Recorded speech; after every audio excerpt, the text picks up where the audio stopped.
అది TRS party కాదు, ఇది కాంగ్రెస్ పార్టీ. రేవంత్ రెడ్డి గారు ఇచ్చిన హామీలు తప్పకుండా నెరవేరుస్తారు. ఎంతసేపు పింక్ మీడియాకు భజన చేసిన వాళ్ళు, ఆ లీడర్లకు చెంచాగిరి చేసిన వాళ్ళకు మాత్రమే పింఛన్లు ఇచ్చుకున్నారు. కేసీఆర్ వచ్చినాకనే మేము స్ట్రీట్ లైట్లను చూస్తలేము. కేసీఆర్ వచ్చినాకనే మేము అంగి పాయింట్ దొరకట్లేదు. కేసీఆర్ రాకముందే ఈడ చెరువులు ఉన్నాయి, బావిలు ఉన్నాయి, రిజర్వాయర్లు ఉన్నాయి.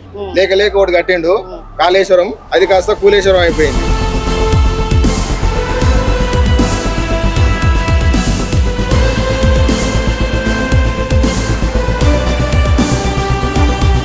మనకి 15వ వార్డు నుంచి సౌమ్య యాదవ్ గారు పోటీ చేస్తున్నారు. సో క్యాండిడేట్ మనం పబ్లిక్ పల్స్ కోసం వచ్చాము. మనకు కంటెస్ట్ చేస్తున్న క్యాండిడేట్ మనకు కనిపించారు. సో మాట్లాడదాం. హాయ్ అండి, సౌమ్య యాదవ్ గారు. ఇప్పుడు ఇది పోటీ అయితే ఎక్కువ ఉన్నట్లుంది. ఈ 15వ వార్డుకి సంబంధించి ఇందాకే బీఆర్ఎస్ క్యాండిడేట్స్ తో మాట్లాడిన పోటీ చాలా టఫ్ ఉంది. ఎట్లాంటి హామీలతో ముందుకు వెళ్తున్నారు? అందరికీ నమస్కారం. నేను మీ సౌమ్య రవి యాదవ్, 15వ వార్డు కాంగ్రెస్ పార్టీ నుంచి పోటీ చేస్తున్నాను. మా వార్డులో చాలా సమస్యలు ఉన్నాయి. నీటి సమస్య కానీ, మోరీల సమస్య కానీ, పింఛన్లు చాలా మందికి లేవు, వాళ్ళని కూడా పింఛన్లు ఇచ్చేటట్లు చేస్తాం. ఇందిరమ్మ ఇండ్లు కూడా చాలా వరకు కట్టించినాం కాంగ్రెస్ పార్టీ వచ్చిన తర్వాత. సీసీ రోడ్లు కూడా వేయించినాం, వీధి లైట్లు వేయించినాం. ఇంకా రైతు బంధు రావట్లేదని కామెంట్స్ వినిపిస్తున్నాయి. రైతు బంధు వేసినాము, అది 2 లక్షలు అయిపోయింది. త్వరగానే పూర్తి చేసినాము. దానివల్ల ఇది లేట్ అవుతుంది. తప్పకుండా చేస్తారు. కాంగ్రెస్ పార్టీ ఇచ్చిన హామీలు తప్పకుండా నెరవేరుస్తారు మన రేవంత్ రెడ్డి సార్. మాకు మేఘారెడ్డి సార్ సపోర్ట్ చాలా ఉంది. 33 వార్డుల నుంచి అయినా ఫస్ట్ బీఫామ్ వచ్చిన 15వ వార్డు మొదటి వ్యక్తులం మేము. మేఘారెడ్డి గారికి కూడా మా మీద చాలా నమ్మకం ఉంది. బీఫామ్ ఇచ్చేటప్పుడు కూడా రఘు నీ మీద చాలా నమ్మకం ఉంది, మంచి మెజారిటీతో గెలిపిస్తారు మిమ్మల్ని అని మేఘారెడ్డి సార్ కూడా మా దగ్గర చెప్పిండ్రు. ఆయన హామీని మేము తప్పకుండా నెరవేరుస్తాము. కొంతమంది మాట్లాడుకుంటూ చిరు వ్యాపారులు, ముఖ్యంగా సౌమ్య యాదవ్ గారు, మమ్మల్ని ఇప్పుడు ఓట్లు అడుగుతున్నారు, తర్వాత మమ్మల్ని పట్టించుకున్న పాపన పోవట్లేదు. ఏ పార్టీ అయినా ఇంతే తతంగం ఉంది. మా చిరు వ్యాపారులది మొత్తం చతికిలబడిన పరిస్థితి, మమ్మల్ని ఆదుకునే ప్రభుత్వమే లేదు అంటున్నారు. ఏం చెప్తారు ఆన్సర్? అది టిఆర్ఎస్ పార్టీ కాదు, ఇది కాంగ్రెస్ పార్టీ. రేవంత్ రెడ్డి గారు ఇచ్చిన హామీలు తప్పకుండా నెరవేరుస్తారు. టిఆర్ఎస్ వాళ్ళు చేయలేదని ఈ పార్టీ కూడా చేయొద్దని అనుకోకండి. తప్పకుండా మేము ఇచ్చిన హామీలు నెరవేరుస్తాము. ఇంకా 3 సంవత్సరాలు ఉంది కాంగ్రెస్ పార్టీ అధికారంలో. మాకు ఇప్పుడు 5 సంవత్సరాలు గెలిపించండి, 5 సంవత్సరాలు మాకు అవకాశం ఉంటుంది. తప్పకుండా ఇచ్చిన హామీలను నెరవేరుస్తాము. లాస్ట్ క్వశ్చన్ సౌమ్య యాదవ్ గారు, ముఖ్యంగా మీరు ఒక మహిళగా మహిళలకి సెక్యూరిటీ పరంగా కానీ, మహిళలకు కావాల్సిన లబ్ధి గూర్చి కానీ ఎట్లాంటి ఒక స్పెషల్ కేర్ తీసుకుంటారు? రేవంత్ రెడ్డి గారు ఫ్రీ బస్సులు ఇచ్చిండు మహిళలకి, అది చాలా ఉపయోగపడుతుంది మనకి. మహిళ సెక్యూరిటీ విషయంలో ఏమైనా మీరు ప్రత్యేకంగా భరోసా ఇస్తున్నారా?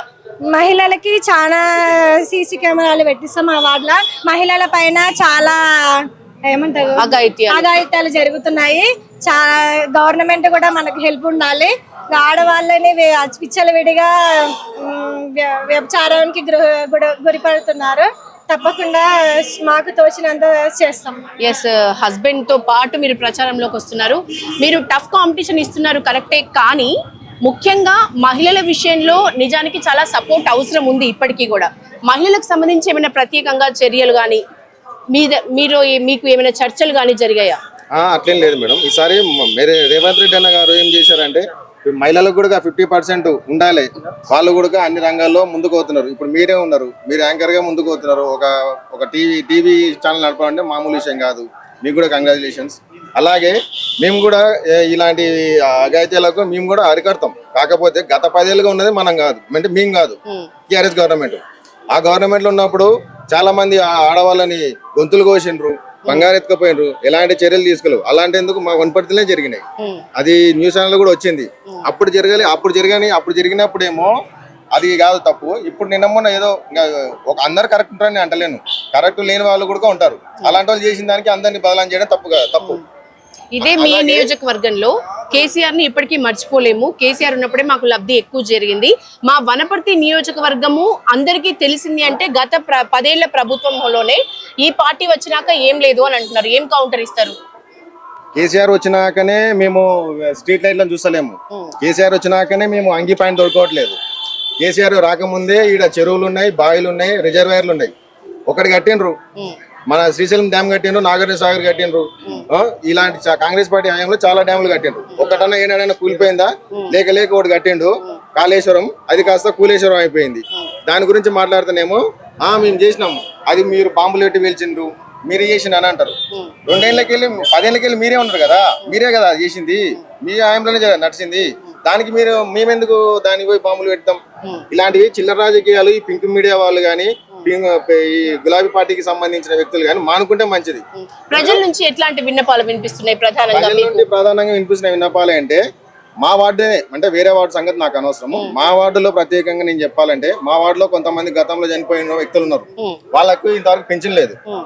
కొంతమంది వికలాంగులు ఉన్నారు, వాళ్ళకు పెన్షన్ లేదు. ఎంతసేపు పింక్ మీడియాకు భజన చేసిన వాళ్ళు, ఆ లీడర్లకు చెంచాగిరి చేసిన వాళ్ళకు మాత్రమే పింఛన్లు ఇచ్చుకున్నారు, మైనార్టీ లోన్లు ఇచ్చుకున్నారు, బీసీ లోన్లు ఇచ్చుకున్నారు.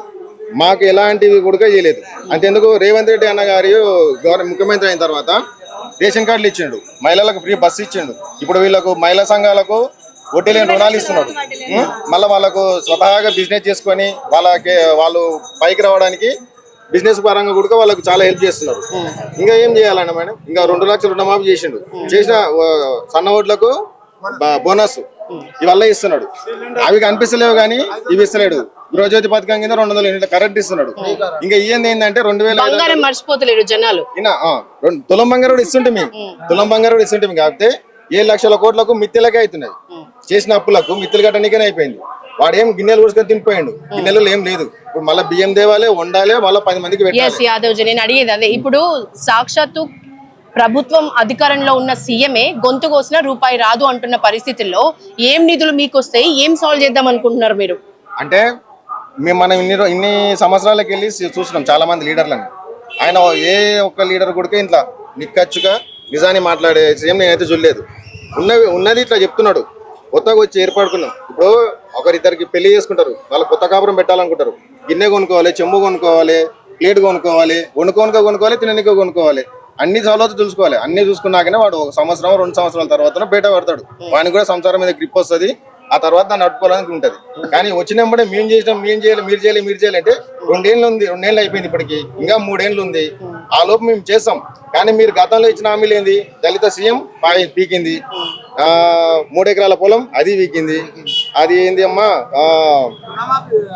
నిరుద్యోగ వృత్తి ఇప్పింది. నిరుద్యోగ వృత్తి ఇప్పిండు. నిరుద్యోగ వృత్తి ఇస్తా అని చెప్పిండు, అది అయింది.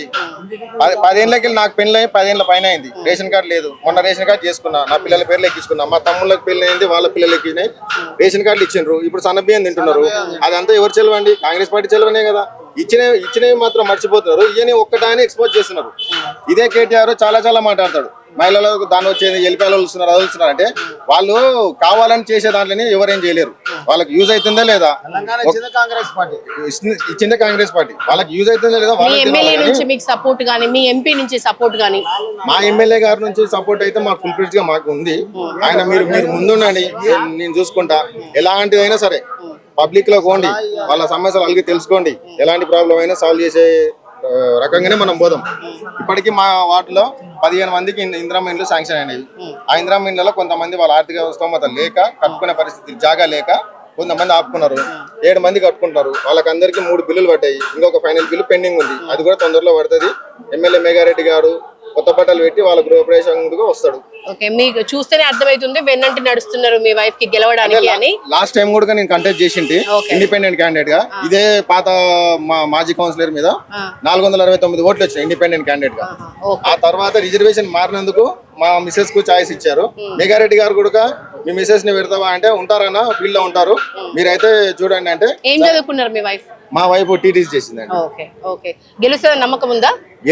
గెలుసా నమ్మకం ఉంది. గెలిపించుకుంటాం. 33 వార్డుల్లో మొత్తంగా 33 వార్డుల్లో ఎన్ని కాంగ్రెస్ గెలుచుకుంటుందని ఒక అంచనా, నిజంగా నేను మళ్ళీ మీతో బయట తీసుకుంటా ఎన్ని గెలుచుకుందని మీరు అంచనా వేసింది కరెక్ట్ అయిందా కాదా అనేది? నేనైతే ఇప్పుడైతే కాంగ్రెస్ పార్టీ ఇప్పుడున్న పరిస్థితుల్లో కొంచెం అటు ఇటుగా చూసుకుంటే 25 పైన సీట్లు గెలుస్తుంది కాంగ్రెస్ పార్టీ. 25 సీట్ల పైన గెలుస్తుంది. ఇండిపెండెన్స్ ఎవరు స్ట్రాంగ్ లేరా? ఇండిపెండెన్స్ కూడా ఉన్నారు, ఒక్కరిద్దరు ఉన్నారు. అందరు స్ట్రాంగ్ ఉన్నారని అందరు స్ట్రాంగ్ లేరని చెప్పలేను, అందరు స్ట్రాంగ్ ఉన్నారని చెప్పలేను. ఎవరిది వాళ్ళకు వాళ్ళ వార్డు 25+ అయితే పైచిలకు కాంగ్రెస్ పార్టీ ఈ 33 వార్డులలో 25 పైచిలకు సీట్లను కొడుతుంది.